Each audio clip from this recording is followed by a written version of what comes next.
नागपुर महानगर पालिका आयुक्त द्वारा हाल ही में निकाले गए आदेश का विरोध शुरू हो गया है। आयुक्त का ये आदेश मनपा के माध्यम से होने वाले विकास कामों को लेकर है, जिसमें उन्होंने ये स्पष्ट निर्देश दिया है कि 3 लाख से ऊपर का कोई भी काम अब ई निविदा निकाल कर ही किया जाएगा। आयुक्त ने अपने आदेश में इस तरह का निर्णय दिए जाने का व्यवहारिक तर्क दिया है, लेकिन राज्य में सत्ताधारी दल के जनप्रतिनिधियों ने आयुक्त के इस निर्णय का विरोध किया है।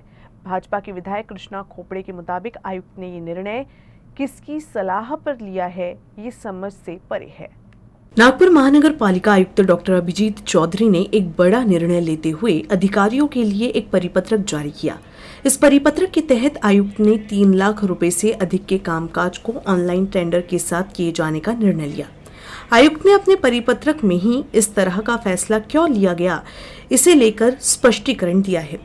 बावजूद इसके इस निर्णय का विरोध खड़ा हो गया है और विरोध राज्य में सत्ताधारी दल भाजपा के जनप्रतिनिधियों द्वारा ही उठाया जा रहा है। आणि महानगरपालिकेच्या आयुक्तांनी निर्णय घेताना त्यांच्या महानगरपालिकेच्या निधीच्या संबंधातच ॲक्च्युअल हा निर्णय व्हायला पाहिजे, कारण त्याच्यामध्ये त्यांनी परिपत्रक काढताना त्यांनी शासनाचा बी उल्लेख केला आहे।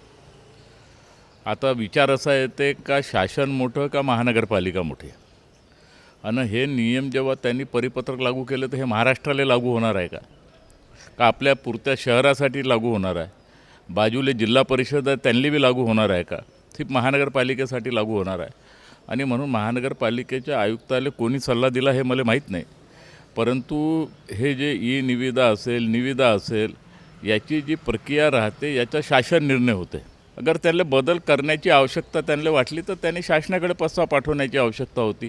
बेकायदेशीरपणे हेच आम्हाला कायदा सांगते ना, हेच अगर बेकायदेशीरपणे जात असेल तर हे योग्य नहीं है।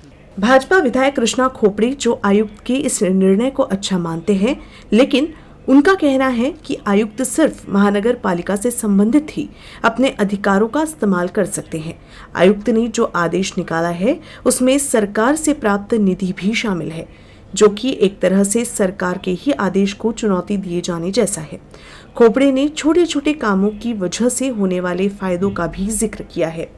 काही जागा लेआउटमध्ये राहतात, ते लेआउटची जागा सोसायटीवाले विकून टाकतात। लोक म्हणतात भाऊ याच्या तातडीने कंपाऊंड वॉल टाका, याच्यानंतर आय ब्लॉक लावा, हे जागा सुरक्षित राहील।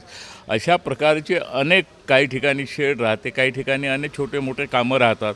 तर या माध्यमातून ते कामं होत होते आणि म्हणूनच या माध्यमातून शासनाने बी निर्णय घेतला। शासन निर्णय घेताना काही एकटा कोणी मंत्री निर्णय घेत नाही, तर संबंधित जो प्रधान सचिव राहते त्याच्यासोबत सल्ला मसुला करून त्यांच्यासोबत चर्चा करूनच हे अशा प्रकारचे आदेश त्या ठिकाणी होतात।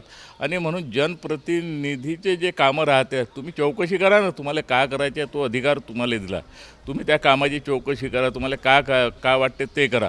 लेकिन एखाद्या शासनाच्या आदेशामध्ये एखादा अधिकारी बदल करते तो त्याला अधिकार नहीं है।